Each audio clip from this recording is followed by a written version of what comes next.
On today's episode, you could be a cop or a criminal, but when you're facing a loaded gun, what's the difference? We watched The Departed, and you're listening to Geeked Out. Lights down, screen up, here we go. Talking movies everybody knows. The good, the bad, the ones we quote. Welcome to the Geeked Out Podcast Show. Geeked Out, Taylor ready to roll. Breaking down the stories that we all know. Geeked Out, grab a seat and hang around. Movie lovers getting geeked out. Geeked out.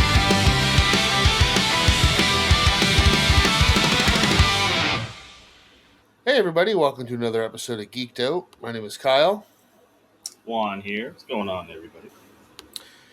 Well, today we are moving along from into another director's mini retrospective, I guess we'll call it. Last week we finished our 4-episode series on Steven Spielberg, and that was Juan's pick. So this time we're going to go into mine, and I chose Martin Scorsese to do our second director, and the first movie that I have chosen for him is a look at the Irish Mafia in Boston, and we watched The Departed. Before we get into this, Juan, what is your history with this movie? Let's see. I don't think I've seen this in theaters. Even though I do like Martin Scorsese, he's one of my favorite directors. I believe this was a rental at a probably a Blockbuster. Okay. Yeah, I don't have a specific memory of where I first would have seen this movie. It might have been the theaters, but I kind of doubt it. I don't really remember. But I do remember, I mean, right from the first time I ever saw it, I get so much enjoyment out of watching this movie. The story is super compelling. It's well acted. It's well directed. It's just something. I mean, the subject matter is a little touchy, but overall, I think the movie is really well done. And I mean, there's a reason that it's as loved as it is.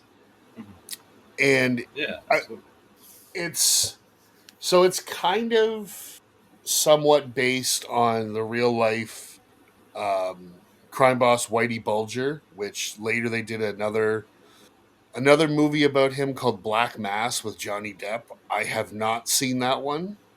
And if you like, I haven't seen that one either, but I've seen scenes from the movie, and I remember, I guess a lot of the commercials and marketing push was predominant because I do remember seeing his performance through it seemed like he really disappeared into the character and he really gave it his all, which I can't really say about Jack Nicholson in the part. At least the acting is well done, but him trying to become the actual character, it's not there, and that accent is a little sketchy. He was dropping. He is constantly in and out of dropping in and out of that accent. It's Right? ridiculous. He dropped that shit and picked it up halfway Like- in the conversation. Like, oh shit, here's my accent. Yeah, he would kind of. It was almost like he would randomly just drop in words with the accent and then just go back to just talking like Jack Nicholson. Right? And I feel like was kind of throughout the movie, except for the obvious characters that are from Boston. And it's not really a nitpick so much, but it is noticeable, especially with Jack Nicholson. So DiCaprio, I don't think he did too bad. But with it's explained. They did explain that because he's from two different parts yeah, of the U.S. That it's explained with him. and I think that Damon and Wahlberg just really increased their act, like, Oh yeah, because that's not how they actually sound, but it's almost like an exaggerated version They of ramp it up. Oh, yeah. yeah. And I mean, it worked because I mean, almost anybody you ask about this movie, one of the first things they're probably going to tell you is the way that they talk. Yeah, especially with the certain character, the certain phrases that everybody says because it's the easiest thing to say in a Boston accent. Ka, they say it a few times. It's pretty fucking I'm really surprised that we didn't get pop the ka. a lot more talk. Well, The one that I always hear that I always find that is almost easiest to imitate is I was really surprised there was no talk about the socks at Fenway Park. That would have been too much. I bet you that scene got cut out. They're like, nah, we can't do this. We're going to see the We can't do socks. this. It's too much. It's too Boston. And you know what? I had this as a later note, but where was you guys from Boston? Where was Ben Affleck's cameo? I see. I thought about that too, just like in passing in my thoughts. I was like, you would have thought he would have at least some kind of cameo or something. Maybe he was busy. I guarantee you, it was scheduling conflict, or he would have been. I feel like it just would have been right. I think it would have been. I can almost guarantee he was offered some kind of role, but just couldn't. Yeah, I think it would have been kind of interesting to have him, even if it was something where he just kind of popped up just as like Anything. just a little Like, cameo. I think would have been kind of interesting. mhm. But he is already in his own Boston crime filled movie, which he got to flex that accent. So And what a great movie it is too. The town is awesome. And I mean, I get it that I don't know, but you think guys from actors from Boston. I mean, I know he was. I know Affleck wasn't born there, but he's one of the iconic, especially with him and Damon with Goodwill Hunting and all that stuff. But and it is another what one it people is. forget about, like Chris Evans is from Boston too. Yep. I'm surprised he didn't I think he have another ditched that career. accent a long time ago. But again, But it's always in his back pocket if he needs to, like, what I mean, bust it out. I feel like. but you got to remember too. This movie's 20 years ago. So, but Hmm. why don't we get into the details before we get into the movie any further? So, as we said, the movie is The Departed. It was originally released on October 6th of 2006 on a budget of $90 million. It had a worldwide box office return of 292 million. It currently sits on IMDb at 8.5 out of 10. The critics on the Rotten Tomatoes have it at a 91%, whereas the fans have it at a 94. Obviously, it was directed by Martin Scorsese, written by William Monahan, and it stars, get ready for this cast, Leonardo DiCaprio, Matt Damon, Jack Nicholson, Mark Wahlberg, Martin Sheen, Ray Winstone, Vera Farmiga, and Alec Baldwin. An And undercover Anthony cop Anderson. and Anthony Anderson. I wasn't going to get to him until the end when he actually comes into the movie. Ah, man. But the Yeah. movie is about Yeah. an undercover cop and a mole in the police department attempt to identify each other while infiltrating an Irish gang in South Boston. Now, right off the bat, when we start this movie, What, we we get get, an N word already I was going to dropped say, in two we minutes in? get Nicholson dropping about four different slurs in the first 2 minutes of this movie. I was like, I don't even think Django was that quick. Maybe it was, maybe. But this is as quick as you're gonna get to some racial shit, man. Damn, Scorsese. I hadn't and even he's sat down and got comfortable yet. You gonna hit me with this shit? God damn. and all he's doing is he's basically saying like this is how things work, and that's what all of these different people don't understand. And it's like, what? I Right? will I say felt what like, yeah, this was not a not a good. I mean, I wouldn't make at least his dialogue. Uh, there it there are as it so was many just so slurs. racial. But it's not just him. There are so many slurs throughout this movie Oh from yeah, so many different characters. casually thrown in there because that's just Boston. That's just a lot of the. So it is authentic to a lot of the personalities that live in Boston. I mean, I feel like it just goes with the language of a typical Scorsese movie. And that too, it's the combination for sure. Absolutely, absolutely. I will say one of the things that I really like about Scorsese's direction right off the bat in this movie is so clearly this opening scene when we're seeing Frank, that's Jack Nicholson's character, he is giving his little speech and whatnot, and throughout the entire opening scene, it's like 20 years in the past or 15 years in the past or whatever it is. So instead of really going over the top with like de-aging him, they keep him in the darkness. But you can very clearly see that he's got like his hair and his goatee are dyed darker. But I Mhm. think that it really works as if like, because when you think about a mob boss, a lot of times they do work in the shadows, and that's exactly what they're portraying him as he is literally grooming Colin, who is Matt Damon's character, grooming this kid like a fucking predator would. Yeah, but it reminded me a lot of those kind of early or those '90s movies, like A Bronx Tale or Goodfellas. You start out as the kid, and they are uh, drawn into the life of crime, and especially A Bronx Tale because yeah, that movie also shows a kid being groomed by the mob boss. Yeah, I mean, if I kept thinking that with, like you say, with Goodfellas, another Scorsese classic, I kept thinking if Matt Damon was the one narrating this opening, I could just hear Ray Liotta all my life. I wanted to be a gangster. Yeah, it definitely had that feel, and yeah, there was little moments throughout the movie where it reminded you of different Scorsese.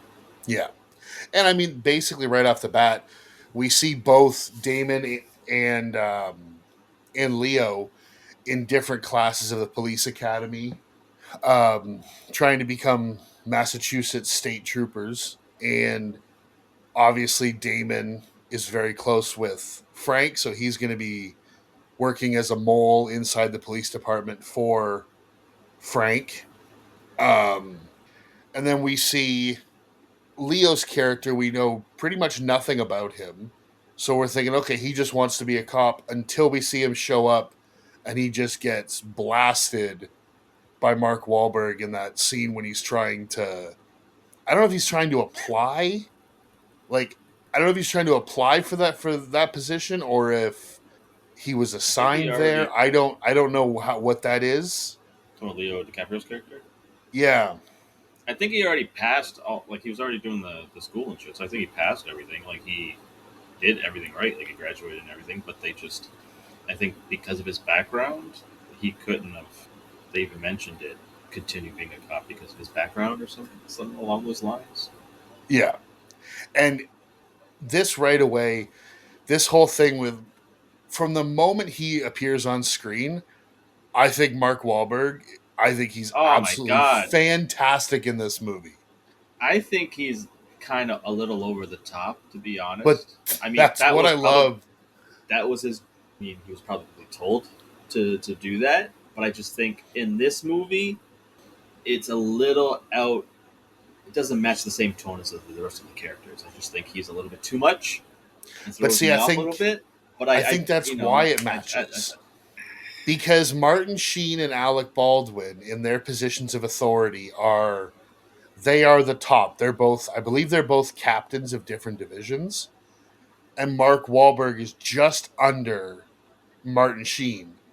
So he's almost playing like that uber alpha male who is doing everything and anything that he can to make sure that everybody knows as soon as he's gone, this is my operation to run. And he just comes across that way because I think he just I don't know if it's jealousy or if it's like I need to make sure that these young fucks know who I am and where I'm gonna be. Mhm. Yeah, I definitely get that. I just don't agree with the direction of how they portrayed that personality. Well, it wasn't. They could have just dialed it back a little bit, just a couple I notches, and I would have been fine. I will say with his history though, it didn't seem very hard for Mark Wahlberg to drop an N bomb.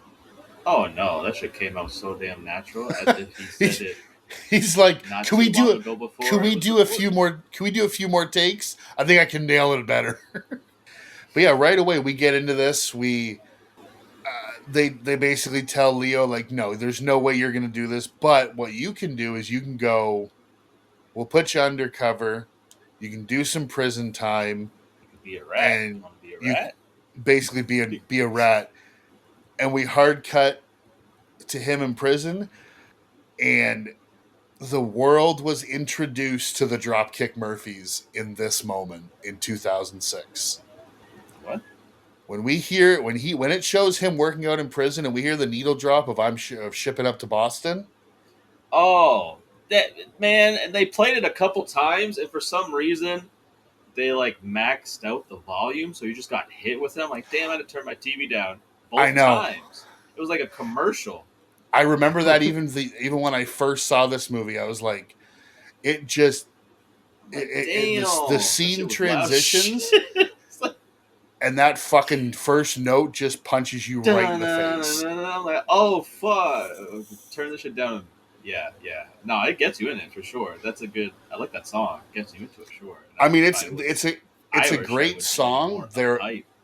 It's a great song, and they are a great band. Especially the album that this song comes off of is called "The Warriors Code." It's so good, front to back. Such a good album. Yeah, no, yeah. The track is and But yeah, they we they made you know, hey, this song's fire. We gonna absolutely. And I mean, I don't know if you remember, but for a few years after this movie came out, this song was everywhere. I feel like I did hear it an awful lot at some point, so it wouldn't make sense because Yeah, it's wild, and throughout when we go through watching this movie, it's another thing that Scorsese does a lot, where you're doing these hard, quick cuts. You're doing all these the crazy back. freaking yeah, this one shot was crazy, where it was almost like a sniper vision shot that expanded and opened up the rest of the screen. That was an Yeah, interesting shot. I was like, oh it, shit. I'm sure there's a deeper meaning within that particular shot. I just thought it was just visually different, but I liked it. It worked for me. I know there was I know there was doing some research. There was a few different places where Scorsese had like Easter eggs in here to pay homage to the original Scarface from like the 30s. Okay, I don't know if that shot was one of them, but I do know the shot that you're referencing. I could see that. That would seem like a shot that you. So I wouldn't doubt it. Yeah, I mean the the trouble with going about this movie in like in super detail is this movie is like 2.5 hours. It is so loaded with plot points and characters and situations. There's a lot. There's a lot to follow, and it's kind of a nitpick that I have because I feel like it's harder to get immersed into the story fully when you're switching back and forth between characters' point of view. I Yeah, feel like if we were to only follow one of the characters' point of view and got little snippets of the other character, felt like that would have flowed a little bit better, or at yeah, least you would because be able to take in the information better and immerse yourself. well, because even there's like there's the he jumps around all the time to the point where you don't necessarily know what timeline or how time works or if things are happening in like at the same time as something else. So, like for example, it shows Leo in the interview or the meeting, whatever it is, with Martin Sheen and Mark Wahlberg. And during this entire thing, it keeps cutting back and forth to Matt Damon having like two or three different conversations, then going into a meeting, then going to. I'm like, did this all happen at the exact? How long has he been meeting with these two? Yeah, yeah, yeah. And that happens basically throughout this entire movie. He keeps doing these flashbacks of Leo with his mother in the hospital. Like, I don't know if any of that stuff needed to be in there because he says to them in like the interview thing, like, I don't have any family. He could have literally just been like, my mom recently passed away, my dad's been dead for years, I'm on my own. That's all you needed to do. You don't need to show, if it's not going to be a big point in the movie, you don't need to show any of that extra stuff. Especially when people already know about the character. It seems like I don't seem like there's any secrets that he could really from people. Yeah. And when it's the other, like, even when you get to the point with the therapist who's in like the love triangle between the two guys, the compelling thing with this movie is the mob boss and the the two guys basically being undercover in two different facets, one with the mob, one with the police. Mhm. That's the interesting part of the movie, not this love triangle. No, And like I I don't I get that you wanted something other than just the crime, but I don't think it was a real necessity. Like some of the stuff that I found the most interesting was obviously the duality of the two of them, one good, one bad. But one of the things I found most interesting is all the time that Leo spends with, when he does get integrated into Costello's crew, the time that he spends with all the kind of underlings or the other goons who work for Costello. I thought all yeah, of that stuff was more interesting, and him going around with Ray Winstone and doing like the shakedowns and stuff. collections or the shakedown. Yeah, that stuff was more interesting to me than the fucking love story crap. Yeah, it was definitely some fat that they could have easily trimmed out, and yeah, aside from the actress just playing the character good, like it was a real well acted character. I didn't really like her for the fact that she did, like, she's not a good person at the end of the No. day, and yeah, I don't see why it needed. I mean, like you say, not a good person. She literally, when Leo does go to see her, he tells her, like, I'm losing my mind. I need something to take the edge off. I'm going to, like, and then she offers him two pills, and he goes, what does he say? Two pills, you might as well give me a bottle of liquor and a gun to blow my fucking head off or something.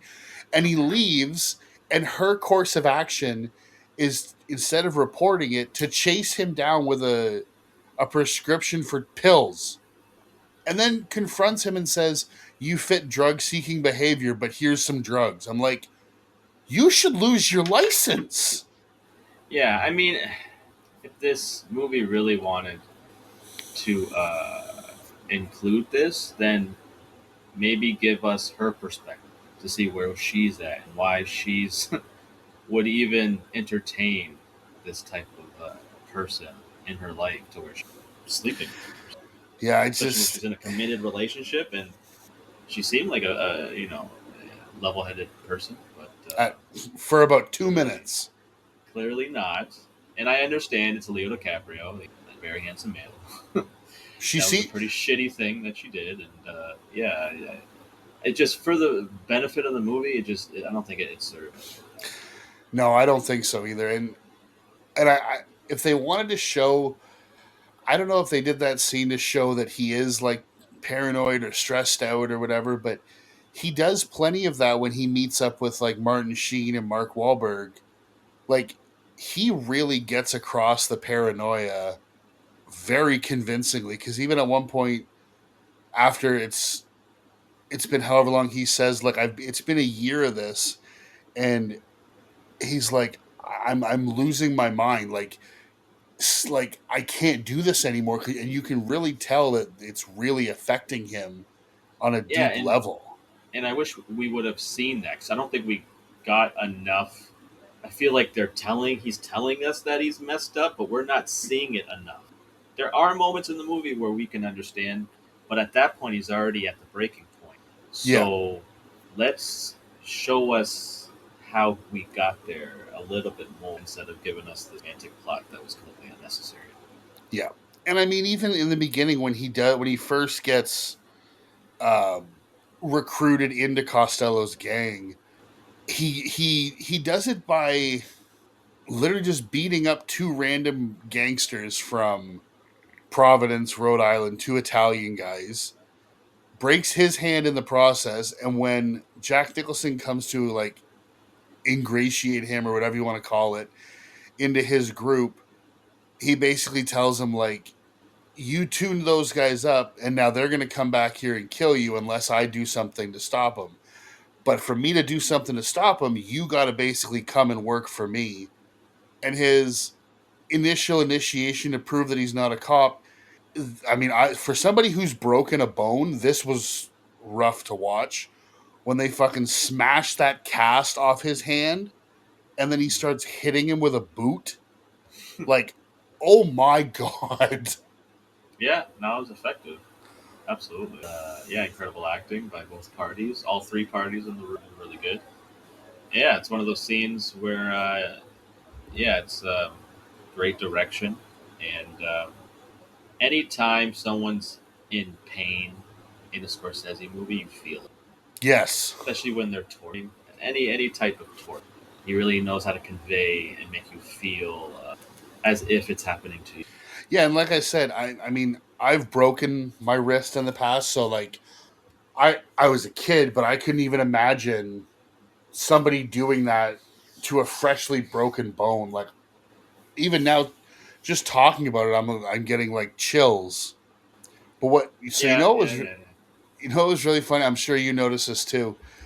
Because of when this movie took place, there were flip phones everywhere. Yeah, this is pre-smartphones. If you didn't have now, a BlackBerry, you had a I'm sure you had a flip phone or one of those old Nokias at one time. yeah. Okay, when they get to the part where they're doing the microprocessing deal, on a scale of 1 to 10, how hard or impossible would you say that it would have been for Matt Damon to flip that phone open in his pocket, find the right contact, and type out a message without ever seeing the screen? Okay, maybe finding the contact is a little unbelievable, but I know people that did could do that, or at In least I have that stories of stressful people situation, saying that they do that. But in a high because stress situation, probably not. he's literally between Baldwin and Martin Sheen trying to text the biggest mob boss they're going after. I think it would have been funny if it would have been a typo, but he still understood, kind of like he could still decide. But at least it would have been typed a little different. I think that would be fun. But yeah, no, it's especially if you don't practice that. I don't think he does regularly. There's no way. Even if you do know your phone, just the way it texts because you have to type, press the key of the number, right? It didn't have Well, it depends. a keyboard. Was he using the individual letters, or was he using that good old fashioned T9? What was it called? T9 word. I'd have to double check what he was doing. I just because you assume because back then that's how you did it, right? Forgot about that. Yeah, for any of you, Yeah, it's definitely stretching the boundaries of for sure. any of you young people listening, texting wasn't always as easy as it is now. Oh man, yeah, you had to put a lot of effort. I think that's one of the main reasons that we started using all the LOLs, BRBs, all that stuff.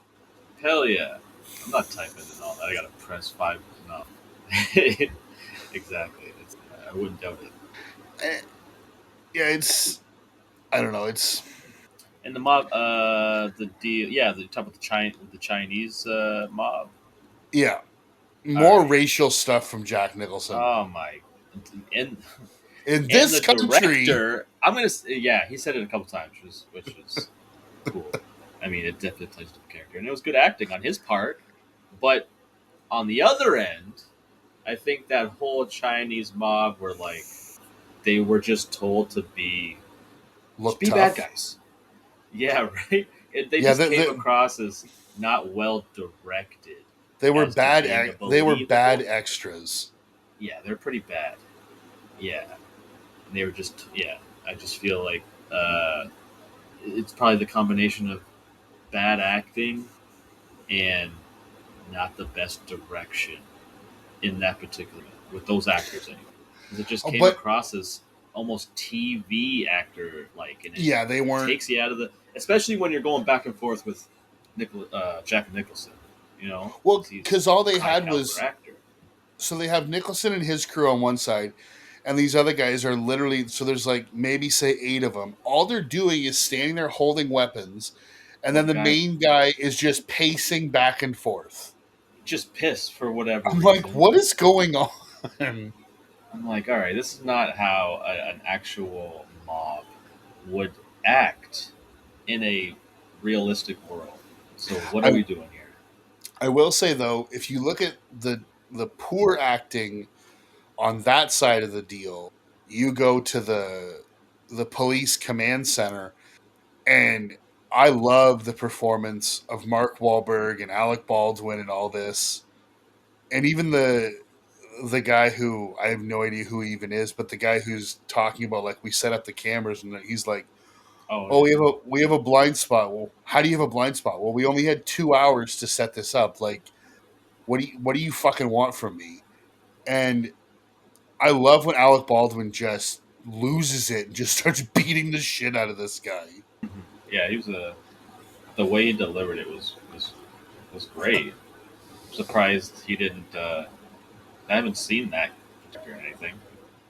Figure No, you neither get have I. another But few roles somewhere just because the way even that short that could amount of time left that could have been your left an fucking Ben impression, Affleck cameo. right? I feel like it was just scheduling. Guarantee he was probably doing a movie, or he was Yeah, I going didn't to do really a movie. look, but and another thing that I found really interesting is so like I said, you see the paranoia from Leo. You don't really get too much paranoia from Damon because as it ends up it turns out eventually he's appointed, I don't know how or why, but No, he just keeps getting he's promoted out of appointed nowhere. to basically head up the investigation to find, because they're like, oh, we think that Costello has a rat in the special investigations unit. And so somehow it's like, okay, you are the sole investigator. You have to find who his informant is. Well, it's him, so he has no real work to do. But I don't think they really ever explain how he just, because you've seen him make no arrests. All he's done is basically come out of the academy and immediately get pushed into this. I don't even know. It's like they strapped a fucking rocket to his ass and went, "We're sending you straight up this ladder in the police department. You're gonna go places. I don't know why, but you are." Yeah, it's another example of them telling us and not really showing us this what got us to that point where they're at. Especially with his promotions. I feel like he just was handed all these things. They trusted them a little bit too much. I feel like they like there was no investigation on him or anything, just because the level of paranoia and trust around his character in particular just wasn't there. I feel like they should have been, especially with the Well, what I never being in understood. Boston and and yeah, he does have a connection with people from the area just because of his childhood. So I feel like there should have been a heavy investigation on the individual before giving him such a high ranking position Dude, he undercover cop or earlier cop in the movie when detective. when he graduated the academy, he was picked up by Costello. That's what I'm saying. Like, It's not like he was hiding it. I feel like somebody would have been paying attention to something, to that. I never really clocked that until this rewatch. I'm like, wait a second. You're leaving the police academy graduation and getting into a car of the most wanted mob boss in all of Boston. I feel like if you're going to appoint somebody the head of investigation, especially when you have high um, suspicion that there's a rat eventually, Maybe don't make it the guy who grew up in the area that he controls. right? Or at least give us some type of some type of hint that he's also being investigated. So there's pressure on him too. Yeah, like I don't. I just feel like his character and the things that were happening to him were only convenient for the sake of the plot. Yeah, and because of that, he really doesn't feel much paranoia. But like I said, Leo is constantly under stress. Jack Nicholson gets more manic and more fucking psychotic with every passing minute in this movie. I feel I like mean, they didn't match their, and I feel like because we're, we are doing these dual perspectives, these two characters that are kind of in the same position, their level of paranoia and the level of their mindset, it just wasn't the same. And I feel like it should have at least matched it matched in some moments towards the end of the film, but I feel like it should have been. Yeah, I mean, like we said, Damon's not really stressed because he just seems to keep getting handed these things, and it's like there's no suspicion on him whatsoever. But like, Yeah, it's kind of you get Leo getting obviously more and more stressed, and then you get Costello's like, "Oh, I think we have a cop in our crew." So they do the whole thing with the citizens envelope, where everybody has to give all their information, and he fills his in, and they're like, "Well, you got to stay at the bar," and he's like, "Yeah, I'm not staying," and just leaves. Which number one, they wouldn't let him leave. If you're in the mafia, you do what you're told, no questions asked. exactly. So number one, they wouldn't have let him leave. But even if he kind of forced his way out, immediately they would have been like, "Well, it's probably him."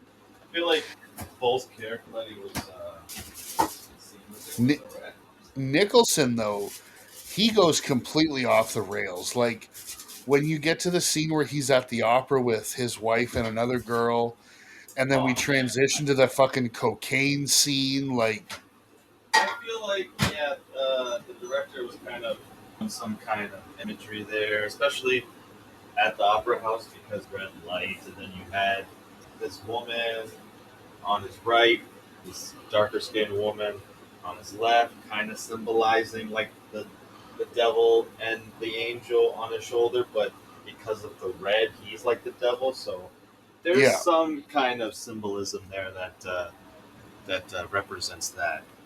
And, Well, yeah, and then you it go was right wild. after It was that. almost a different tone, especially with the image being high. And I was like, Well, okay, right, this yeah, is interesting.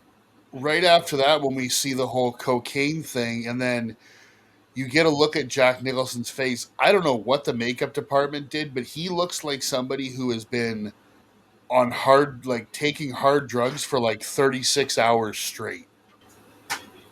He's a wild boy. He's a wild actor. You never, I'm sure, but it was very effective. But completely, it's a more fat. Yeah, it was something pretty wild to see. And then, It I was just mean, him. It was just a director that wanted that type of imagery. So the movie's some deeper, feels deeper than it really is through the cinematography, but unnecessary. okay, then what the fuck was the point of Jack Nicholson with a fucking dildo in a porn theater? Oh, that's just him being showing off Like, his personality. It wasn't. Yeah, just meeting there was kind of weird, what but whatever. and the problem that I have with that is they could literally have met anywhere because, and you don't even need a scene. It could literally just be a quick little handoff because the compelling part of that scene is when Leo leaves the theater and he's following Oh yeah, Damon. Now, that part. Once we got there, you felt the tension. absolutely, Uh, especially when Damon stabs a fucking random stranger. hmm But okay, you're in DiCaprio's shoes, in Costigan's shoes. You are tailing somebody. Why is your fucking cell phone ringer on? Like Right? like that is lesson number one. Oh yeah, but again, it shows the director's age a little bit because that's just something that somebody who's had a cell phone and knows how they work wouldn't have done. Yeah, it was a uh, really weird choice. I mean, I get because Especially up when until the character is smart. It sucks when characters do dumb shit when we're told that these characters are smart. well, It's frustrating when they do dumb shit.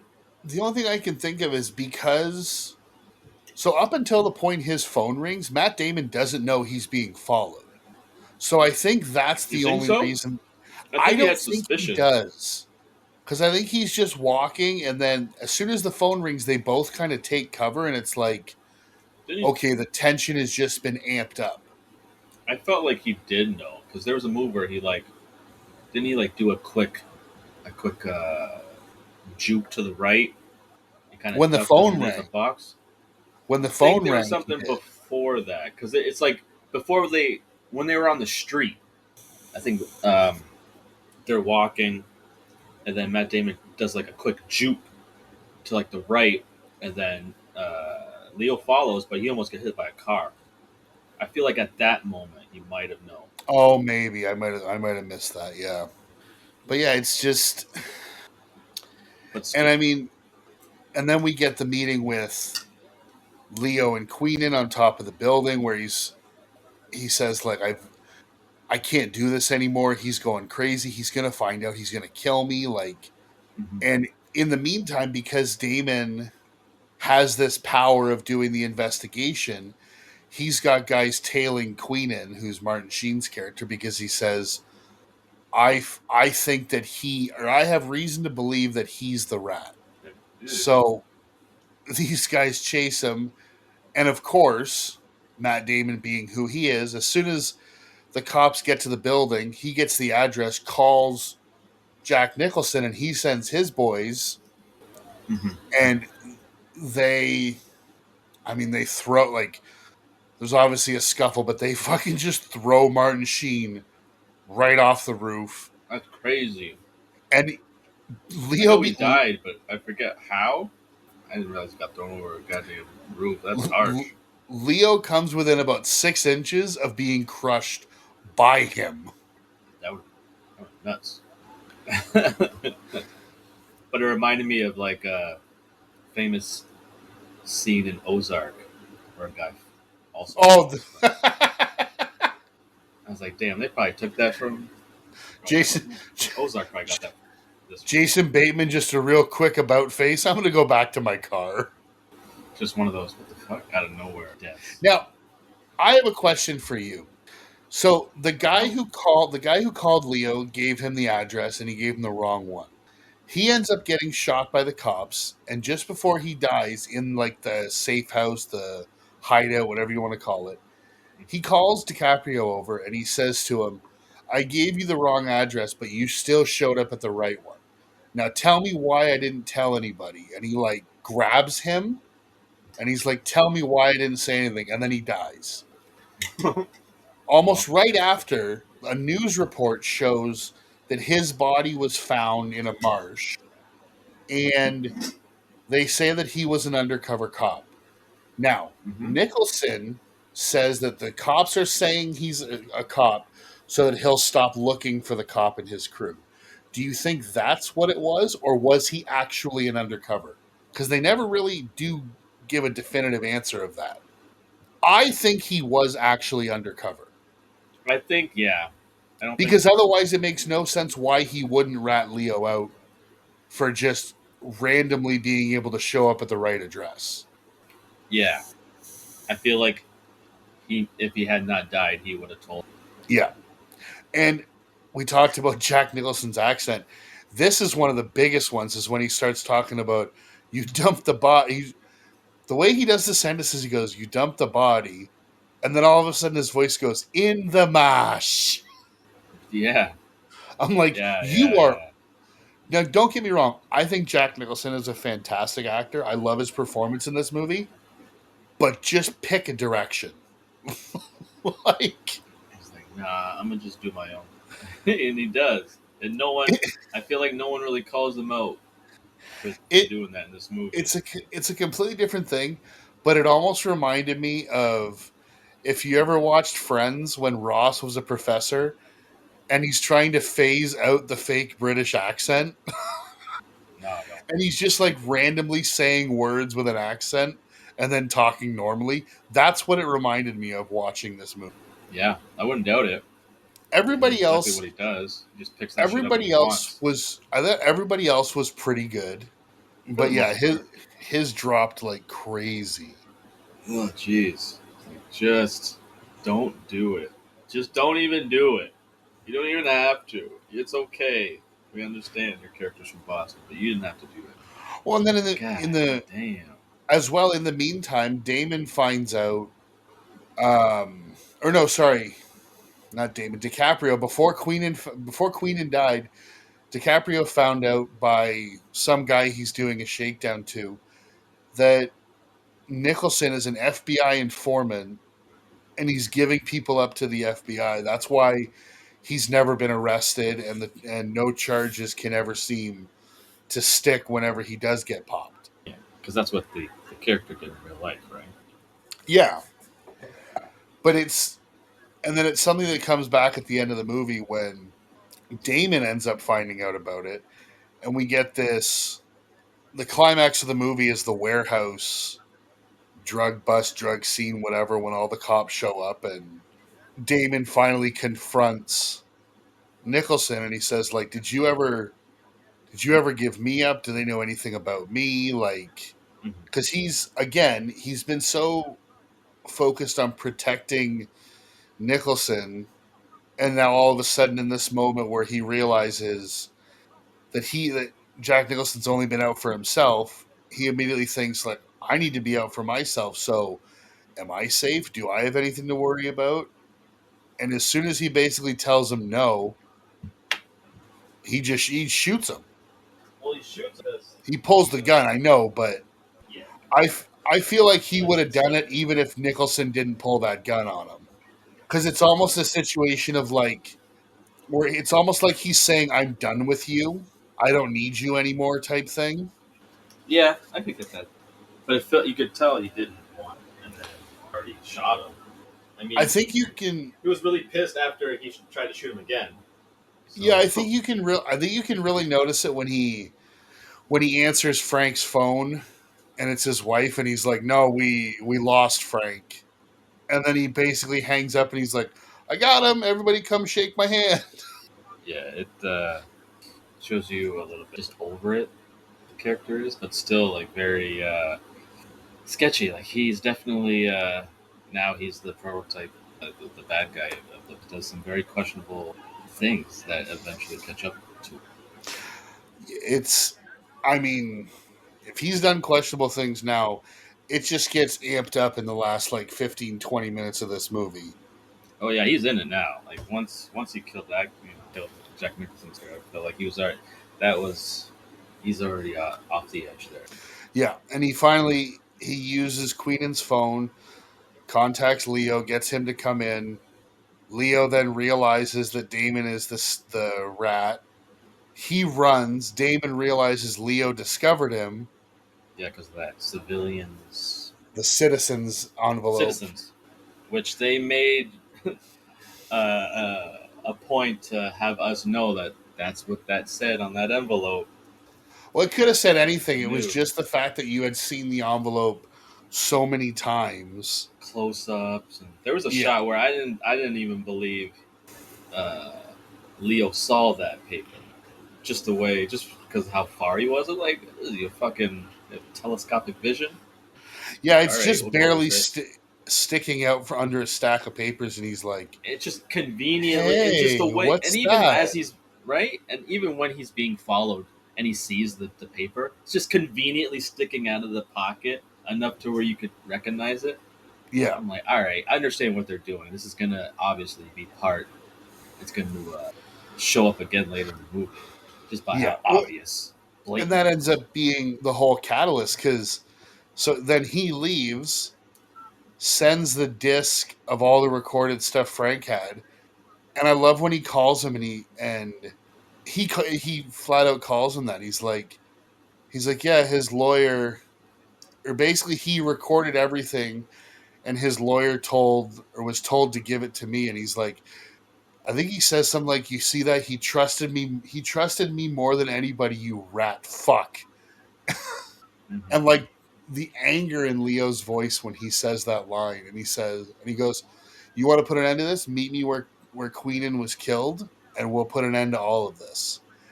And holy shit, this whole last scene. I mean, like the elevator, Well, it or the starts at actual the last scene. no, well that too, but it starts at the on the roof when he tells Damon he's arresting, he's like a citizen's arrest or whatever, because Damon has erased his entire file, so there's no record of him ever even being a cop. This Which is is when crazy how they just it, have something like that. I feel like yeah, I don't feel like Becca he should have the or this. authority to do that. Hmm. But all right, for the sake of the plot, he does. And this is where Anthony Anderson shows up Oh, he comes back. because He's because he Anthony was at Anderson. the academy with Leo, so he's like, "You're the reason I called you is because you and I went through the academy together, so you know me type thing. And he's like, I'm taking him away. This is what's happening. And I mean, the entire time Anthony Anderson has a gun on him. I don't understand as he chose Anthony King when we had a plethora of equally talented actors that you could Equally put right, more talented. or sorry, more talented, but like that could, yeah. I mean, why wouldn't you find somebody who is equally talented But as here's the Anthony? thing: did he maybe think? Because at this point, Anthony Anderson is kind of a nobody.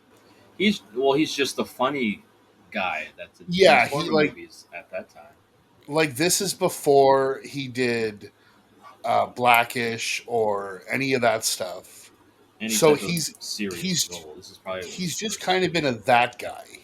Yeah, he was the comedic funny fat guy that were in movies, right? So I mean, Yeah, he probably did this because it's Scorsese offered him a role, and obviously you're gonna take it. But I just feel like he could have got somebody else. yeah. I mean, because there's not really much to the role. I No mean, offense, no offense, Mister. he shows up, pulls the gun, and that's He gets really all killed, he does. and then he And gets he's fucking like, killed. I'm not. He's like, let go of Sergeant Sullivan. I'm not letting you get away with this. Yada yada yada. And then he just lets them get on the elevator. And I love in the elevator how quickly Matt Damon goes from you have no idea what you're doing, like more or less threatening, to almost immediately in tears and being like, just kill me. Like Yeah, I can't do this. You just got to take me out, whatever. Like this, it's like a switch flips. And speaking of switch flips, and I, that I, I door. wish, I wish we would have got more of that throughout the movie of him like really going through it. But he's never been worried before because he's never had a Yeah, that's reason to true. worry. I mean, I wish we would have gotten more Hi- reasons to worry for the character. His character is kind of in almost like a Mary Sue type situation where not he can do no wrong, but he just keeps getting every advantage at every turn. Yeah, yeah, it's got the plot armor of a main character. Yeah, I guess. But Yeah, yeah, so when he finally does flip, I mean, now the elevator scene is insane because right. it's set up almost like a jump Super scare. unpredictable. Yeah, if you've never Yeah, seen this absolutely. before, it's almost a jump scare and it's like an absolute holy shit moment because that door opens and instant Leo is shot right in the head.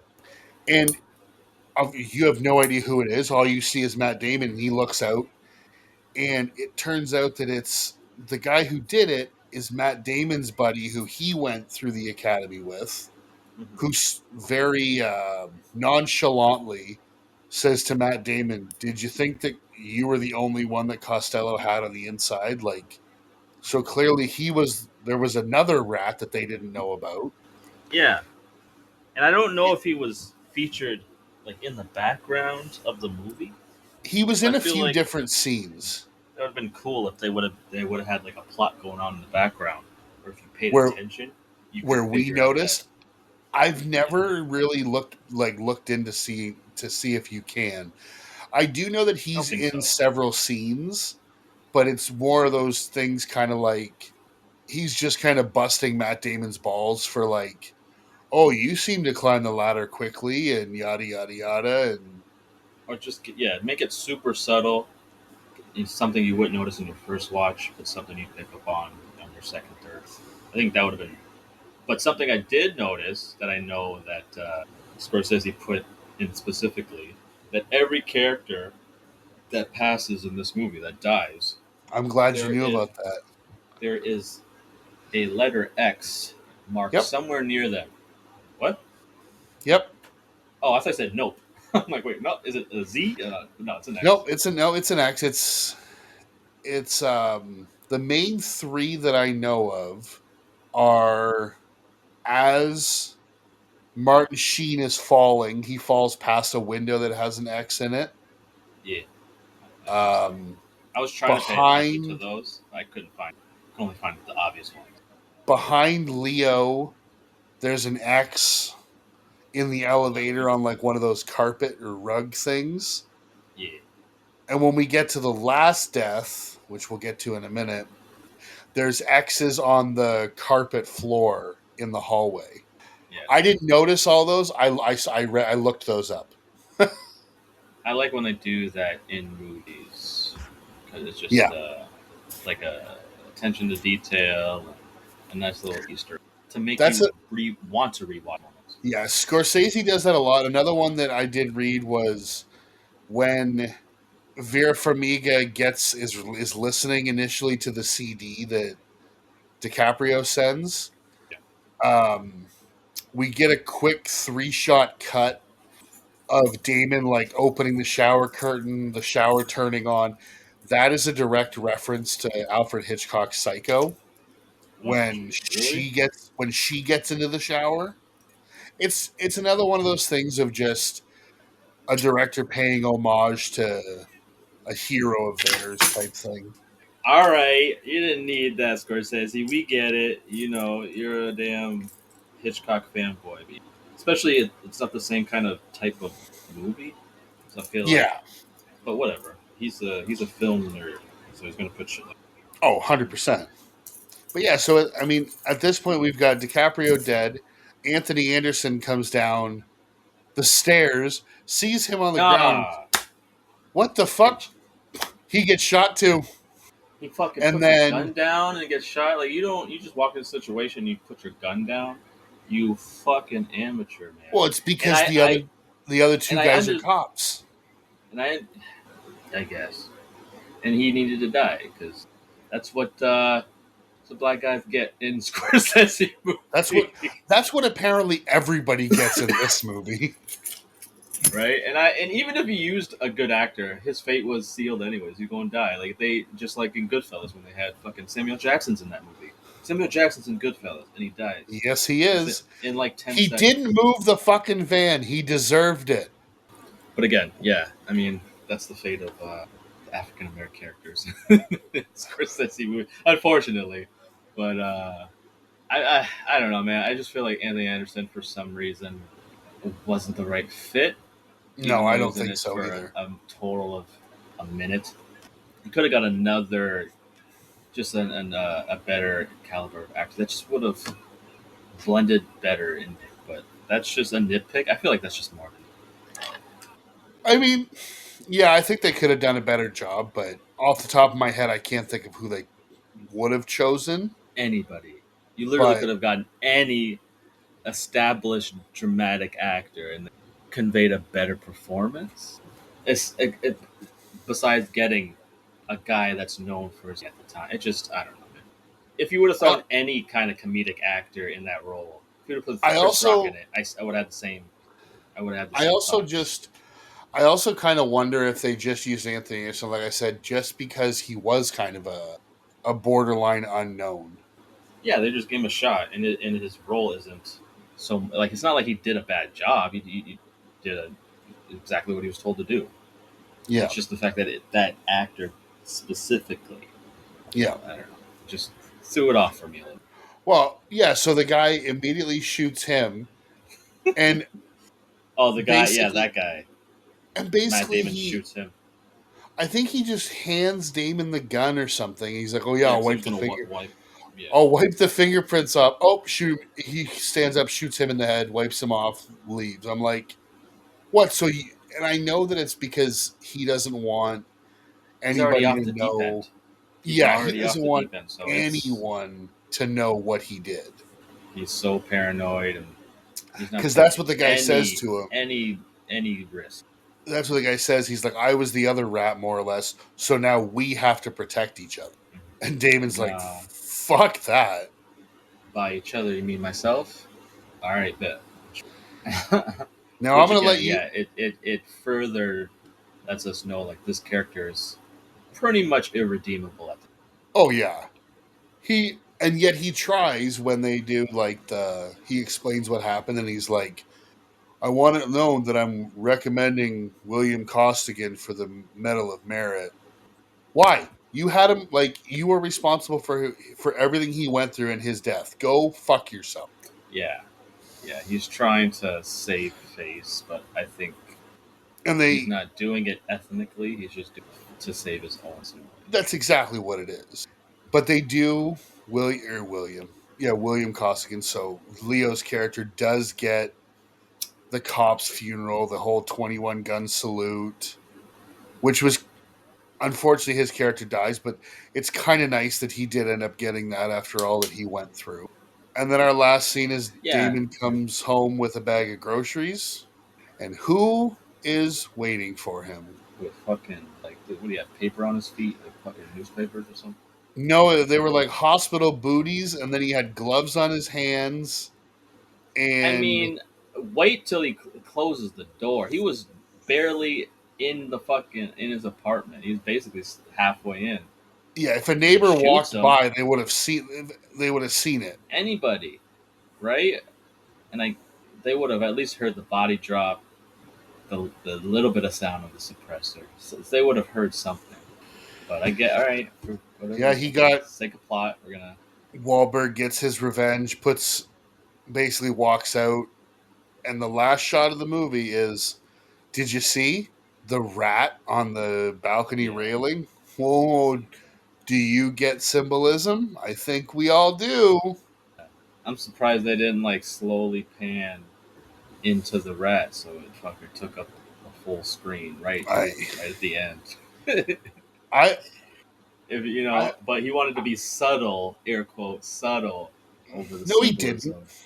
No, none of his things that were supposed to be subtle were subtle in this movie. That shit was right blatant in your face. It would have been subtle had he not shown the rat.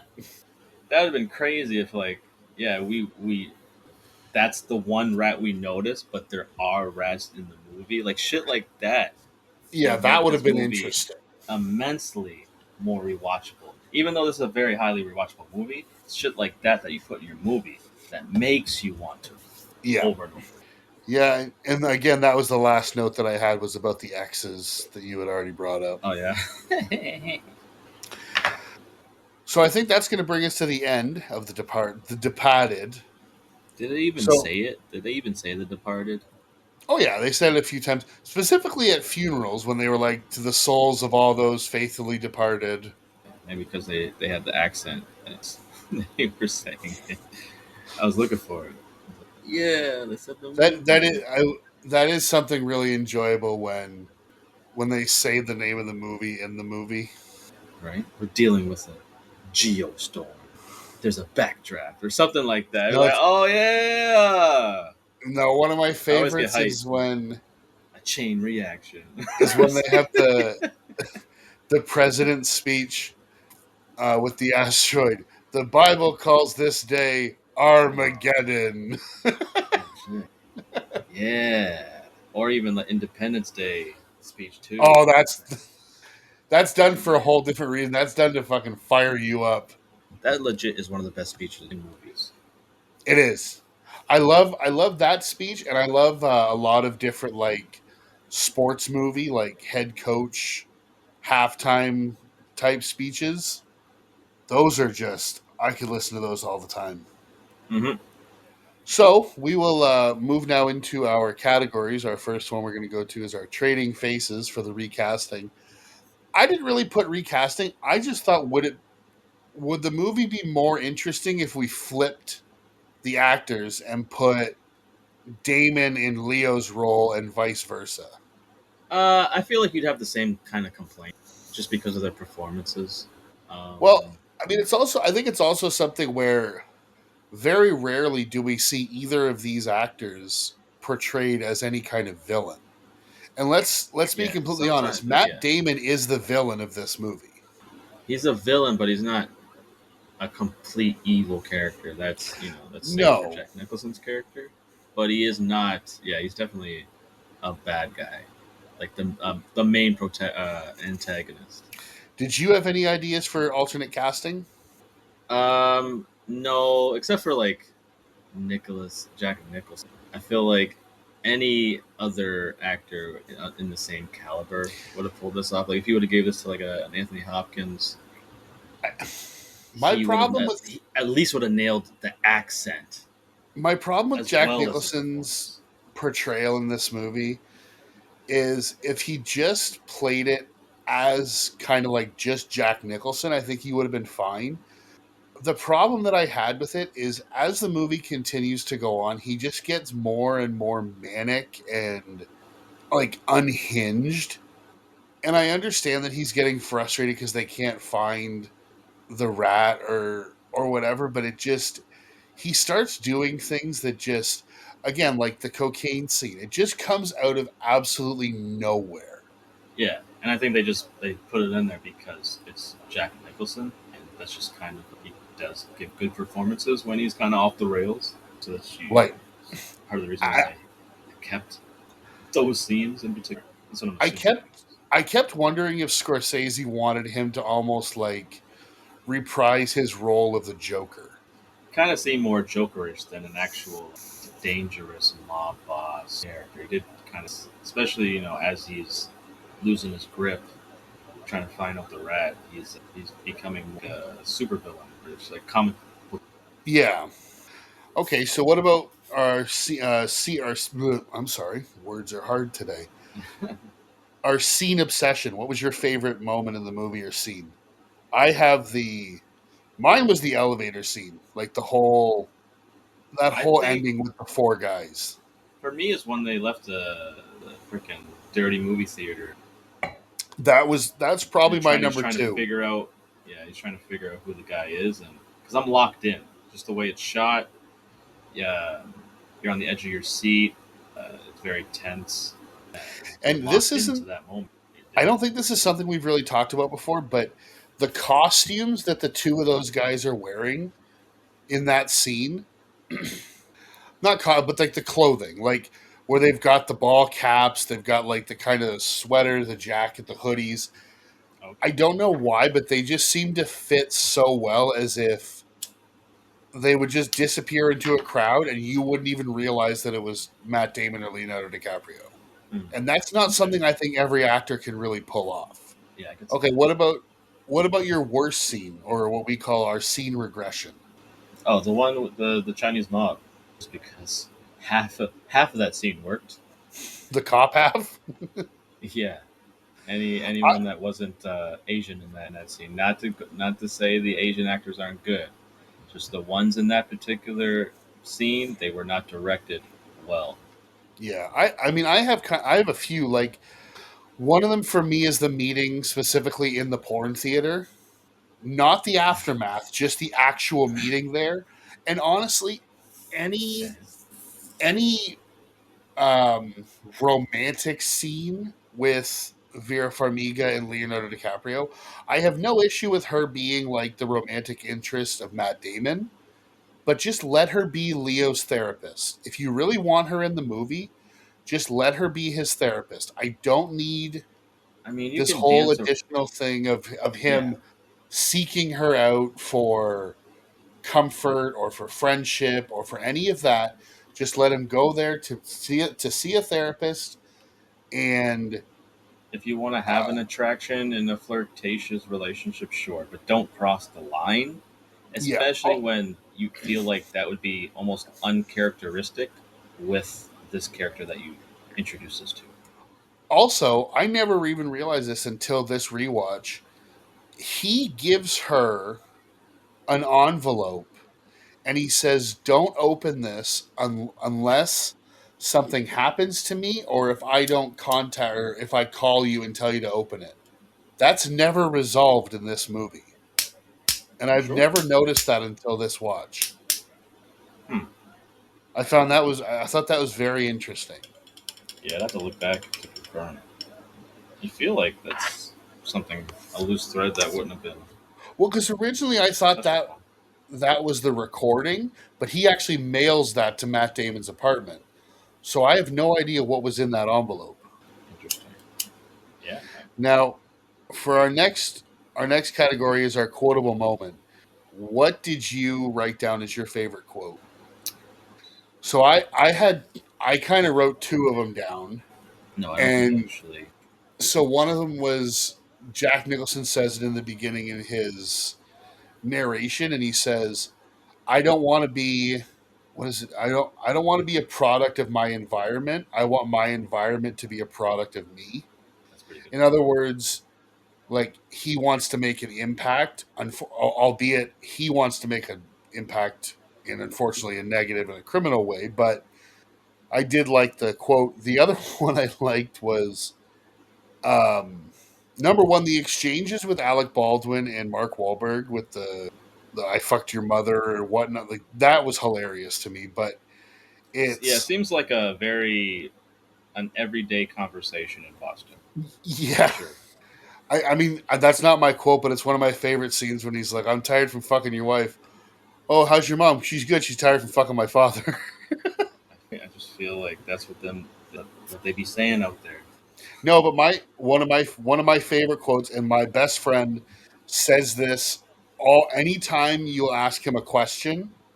Well, anytime I ask him a question, but it's when Alec Baldwin says, "Do you guys have somebody in with Costello?" And Mark Wahlberg goes, "Maybe, maybe not. Maybe fuck yourself." Oh, of course, Dude, of my course, buddy that used moment, to say that this response. his so the biggest one used to be when Game of Thrones was out. He had read all the books, so I would go up to him and I'd ask him, "Oh, is this what happens?" And he would just say that maybe, maybe not, maybe fuck yourself. Yeah, that's a good way to say it. So that has always been in my head, and even when random people ask me a question, I don't say it, but I certainly think it. So Yeah, who do you yeah. have as your standout performance in this movie? I think it's Leo, just because he had more of a wide range of emotions consistently display. Like you really get that he's going through it, even though we're not shown it as much, or at least how we got to. Because he's been doing it a year, and it only seems like he's been doing it. Yeah, the Um, timeline is very weird.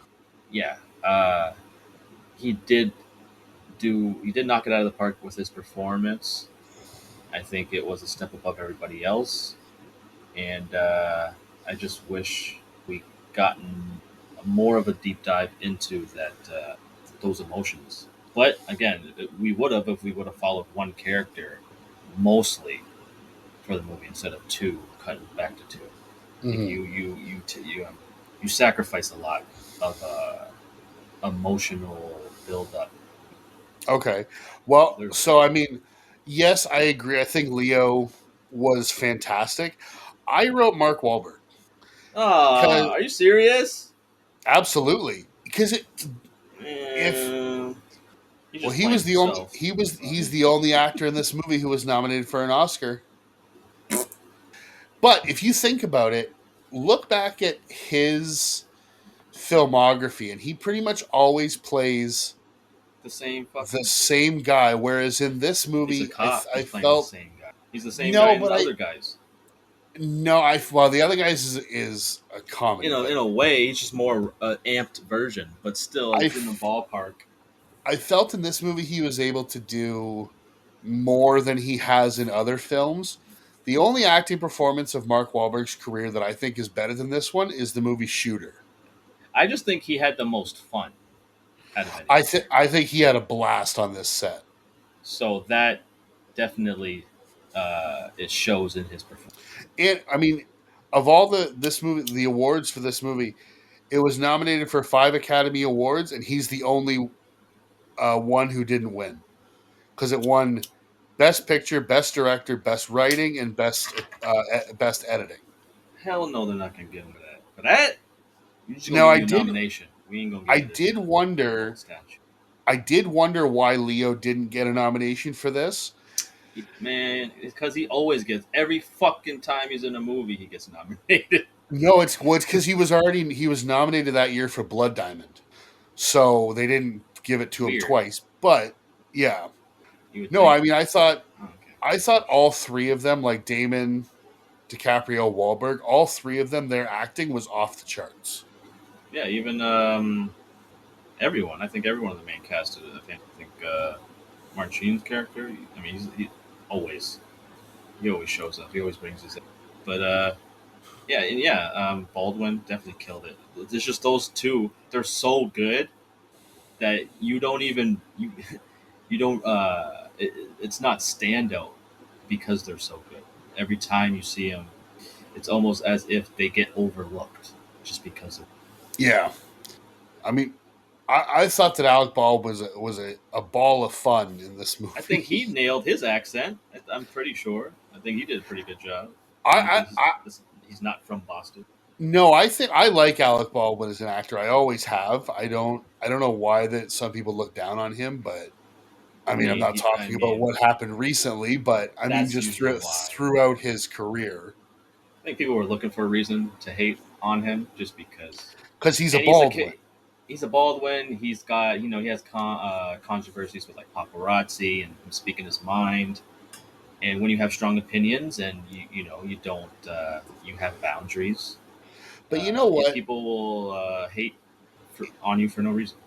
If I was being followed by paparazzis whose sole mission was to get a picture of me doing something embarrassing, I'd probably react that way towards them too. Yeah, you know, they do pester you with questions. They try to distract you. Yeah, They're trying to get a reaction out of you. Having to deal with that every time you step out in public, eventually it's gonna yeah. initiate some bad emotional reaction.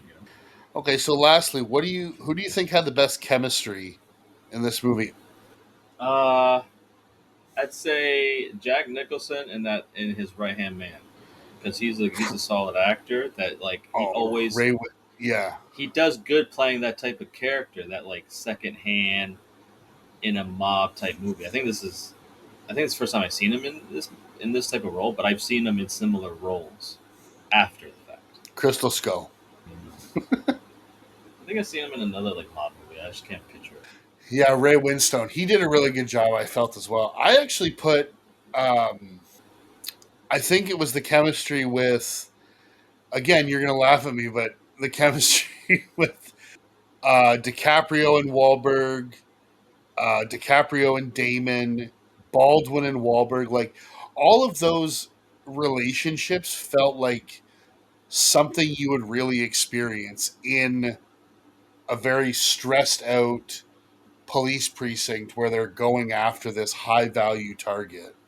And I think they all had chemistry because I think in real life they all kind of respect each other and they kind of Hmm. already know each other and get along with each other. So that definitely also adds to the chemistry being shown on. Yeah, I couldn't agree more with that. So that's going to wrap up our discussion on The Departed. We will move into our final thoughts and our rankings and recommendations. This was my movie, so I will kick it off for us here. Um, yeah, overall, this is a super enjoyable movie. I still can't believe that it's now 20 years old this year, but yeah, from the first time I saw it, I've always been intrigued and compelled. I like mob movies. I like mafia movies, Godfather, Goodfellas, Scarface, all the classics. Like, I like Scorsese as a director. I like the gritty way that he kind of gets things done and really gets in your face with the story. And as we've discussed here, the acting performances I thought were off the charts across the board. And with a cast as star studded as this, you would think that a lot of them would almost have an ego where they want to be front and center, but it seems like everybody kind of was able to stay in their lane and give the performance that the movie needed rather than the one that they might have felt they should be portraying. Mhm. Um, again, it's a great movie to look at. The cinematography is excellent and very well done. The score of this movie, the music, I'm sorry, there is no real score. It's pop music, but I think it really fit the tone well, especially like I said, the Dropkick Murphys shipping up to Boston, kind of Irish, um, really made it really made an impact on the film. Some of the drawbacks are, like we had said, the romantic stuff.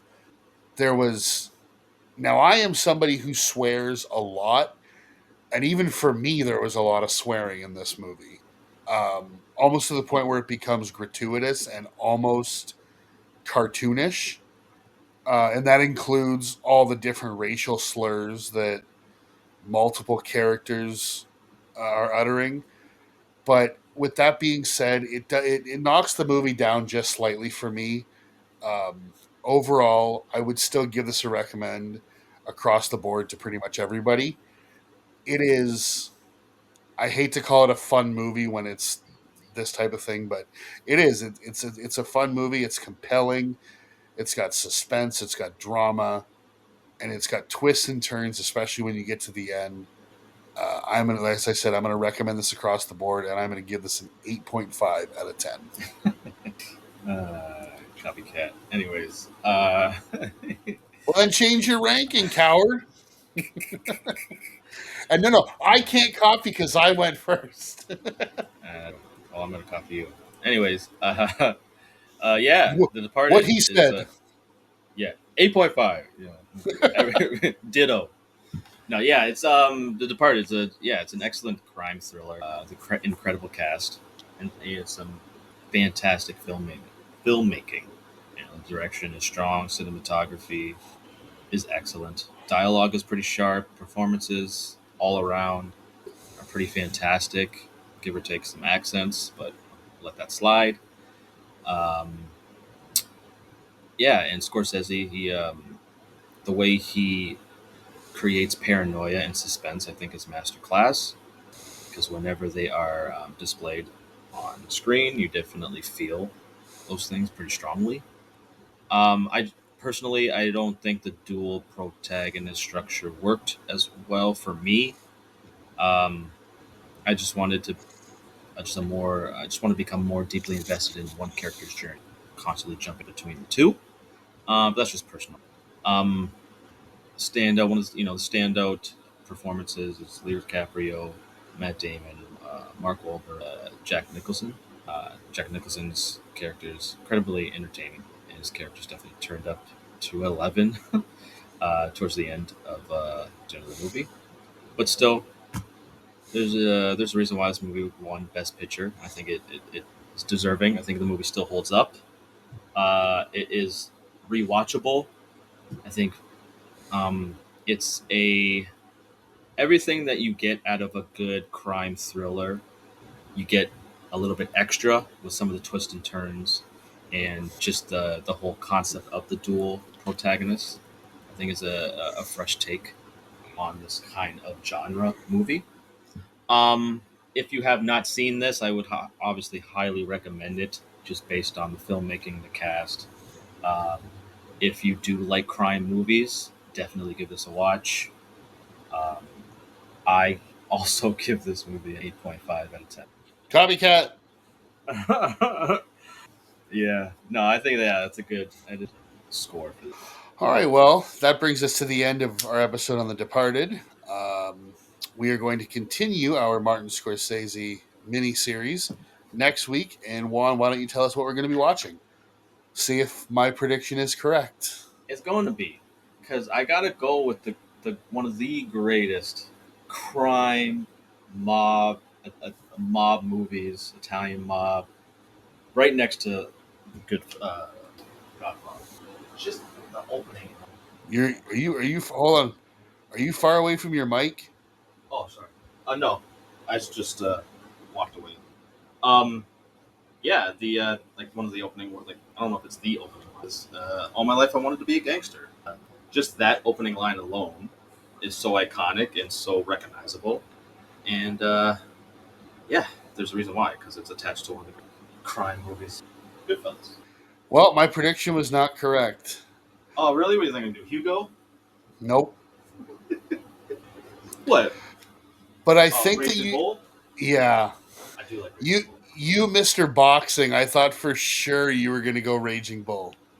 I know. I was on the fence to start with, but I gotta start with. Okay. And you know what? I had considered making Goodfellas my first. I really don't know why I didn't. I just kind of landed on The Departed, but yeah, Goodfellas. I mean, again, it's a movie that I've also seen many times, and it's a movie that I absolutely love.